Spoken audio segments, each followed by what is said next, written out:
بسم اللہ الرحمن الرحیم۔ السلام علیکم ناظرین، اسلام کی چاہت میں خوش آمدید۔ آج کی ویڈیو میں ہم آپ کو حضرت ادریس علیہ السلام اور ملک الموت کے بارے میں بتائیں گے۔ ایک دن حضرت ادریس علیہ السلام اپنے کام سے فارغ ہو کر بیٹھے تھے کہ ملک الموت آدمی کی صورت میں مہمان کے طور پر رات کو حضرت ادریس علیہ السلام کے دروازے پر آ پہنچے۔ حضرت ادریس علیہ السلام سالم الدہر تھے۔ جب شام ہوتی افطار کا وقت کھانا بہشت سے آتا، جس قدر چاہتے کھا لیتے، باقی کھانا پھر بہشت میں چلا جاتا۔ اس دن کھانا جب آیا تو حضرت ادریس علیہ السلام نے وہ کھانا اس مسافر کو پیش کر دیا، لیکن مسافر نے کچھ نہ کھایا اور قدم پر قدم رکھ کر عبادت کرتا رہا۔ حضرت ادریس علیہ السلام ان کا یہ حال دیکھ کر متعجب ہوئے، یہ کون شخص ہے؟ اگلے دن حضرت ادریس علیہ السلام نے ان سے کہا، اے مسافر، تو میرے ساتھ چل کر اللہ کی قدرت سے حرم میں جا کر دیکھ۔ تب دونوں بزرگ گھر سے میدان کی طرف نکلے، جاتے جاتے ایک گیہوں کے کھیت میں جا پہنچے۔ حضرت ملک الموت نے کہا کہ چلو چند گوشے گیہوں کے لے کے دونوں کھاتے ہیں۔ حضرت ادریس علیہ السلام نے فرمایا، عجیب ہے، رات کو تو نے حلال کھانا نہ کھایا، اب حرام کھانا چاہتا ہے۔ پھر وہاں سے دونوں بزرگ دوسرے باغ میں پہنچے اور وہاں بھی انگور دیکھ کر حضرت اسرائیل علیہ السلام نے کھانے کا قصد کیا۔ حضرت ادریس علیہ السلام نے فرمایا کہ غیر کی ملکیت میں تصرف حرام ہے۔ پھر جاتے جاتے ایک بکری دیکھ کر حضرت اسرائیل علیہ السلام نے کھانے کا ارادہ کیا۔ پھر حضرت ادریس علیہ السلام نے کہا، بیگانی بکری کو ذبح کر کے کھانا ممنوع ہے۔ اسی طرح 3 روز تک دونوں باہم گفتگو کرتے رہے۔ جب حضرت ادریس علیہ السلام کو لگا یہ شخص بنی آدم سے معلوم نہیں ہوتا، یہ کون شخص ہے، اور فرمایا، خدا کے واسطے ظاہر تو کرو کہ تم کون ہو۔ مسافر بولا، میں اسرائیل علیہ السلام ہوں۔ حضرت ادریس علیہ السلام نے فرمایا، کیا سب مخلوق کی جان تم ہی قبض کرتے ہو؟ انہوں نے کہا کہ ہاں۔ حضرت ادریس علیہ السلام نے فرمایا، شاید تم میری جان قبض کرنے آئے ہو۔ انہوں نے کہا، نہیں، میں تو تمہارے ساتھ خوش طبعی کرنے آیا ہوں۔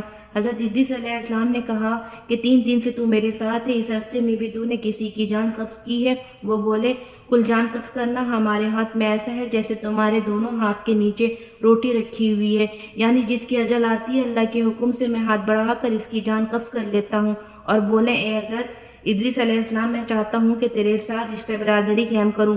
حضرت ادریس علیہ السلام نے فرمایا کہ میں تیرے ساتھ رشتہ برادری قائم کروں گا، تو مجھ کو روح قبض کرنے کی کرواہٹ ایک بار چکھا دے، تاکہ مجھے زیادہ خوف اور عبرت ہو اور میں اپنے خالق کی زیادہ عبادت کروں۔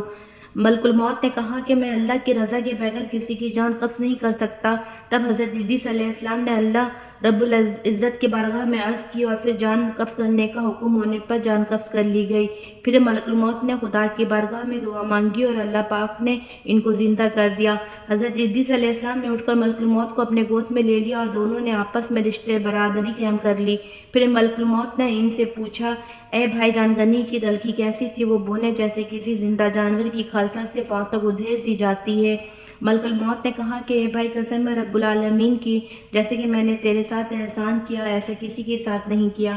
حضرت ادریس علیہ السلام نے فرمایا، اے بھائی، مجھے دوزخ کے دروازے تک لے چل، تاکہ اس کو دیکھ کر خوف الہی زیادہ ہو اور میں زیادہ عبادت اور بندگی کروں۔ تب ملک الموت نے اللہ کے حکم سے ان کو دوزخ کے ساتھ طبق دکھائے۔ پھر حضرت ادریس علیہ السلام بولے، اے بھائی، مجھے جنت دیکھنے کی آرزو ہے، اسے دیکھ کر خوشی حاصل کروں اور عبادت زیادہ کروں۔ پھر ان کو بہشت کے دروازے پہ لے گئے، انہوں نے بہشت کے مناظر اپنے آنکھوں سے دیکھے۔ پھر کہنے لگے، اے بھائی، میں جانکنی کی تلخی سہ چکا ہوں اور دوزخ بھی دیکھی، میرا جگر پیاس کے مارے جل رہا ہے، اجازت ہو تو بہشت میں جا کر ایک پیالہ پی لوں۔ تب اس نے کہا کہ ہاں، اگر تم واپس آنے کا وعدہ کرو۔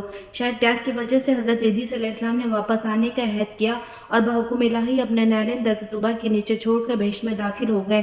کیونکہ باہر آنے کا عہد کیا تھا، نالین کو بھی درخت کے نیچے چھوڑ آئے تھے۔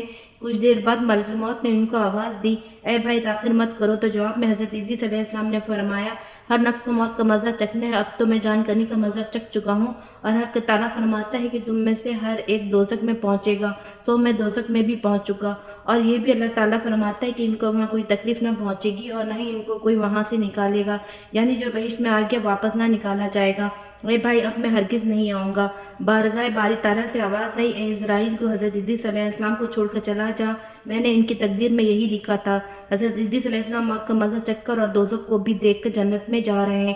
تب حضرت اسرائیل علیہ السلام بولے کہ ہر نبی پر بہشت حرام ہے جب تک بہشت میں حضرت محمد صلی اللہ علیہ وسلم داخل نہ ہوں۔ پھر آواز آئی، اے اسرائیل، میں بہشت کو دریغ نہیں رکھتا، لیکن اول بہشت میں حضرت محمد صلی اللہ علیہ وسلم داخل ہوں گے، بعد میں ان کی امت۔ حضرت ادریس علیہ السلام تو بہشت میں چلے گئے اور ان کے سب فرزند فراق سے گریہ وزاری میں تھے۔ ایک روز ابلیس ان کے پاس آیا اور کہا، تم رویا مت کرو، میں تمہارے باپ کی ایسی صورت بنا دیتا ہوں جس کو تم شب و روز دیکھا کرو اور پوجو، اسے تمہارا سب دکھ درد اور غم جاتا رہے گا اور تم سب خوش رہو گے۔ ابلیس نے ایک ایسی صورت بنائی کہ حضرت ادریس علیہ السلام کی شکل میں اور بھوت میں کوئی فرق نہ تھا، سوائے اس کے کہ یہ صورت بات نہیں کرتی تھی اور وہ لوگ اس صورت کو پوجا کرتے تھے، یہاں تک کہ رفتہ رفتہ بت پرستی تمام عالم میں پھیل گئی۔ مشرق سے مغرب تک یہ رواج جاری رہا، کوئی آدمی اللہ تعالیٰ کو نہ جانتا تھا۔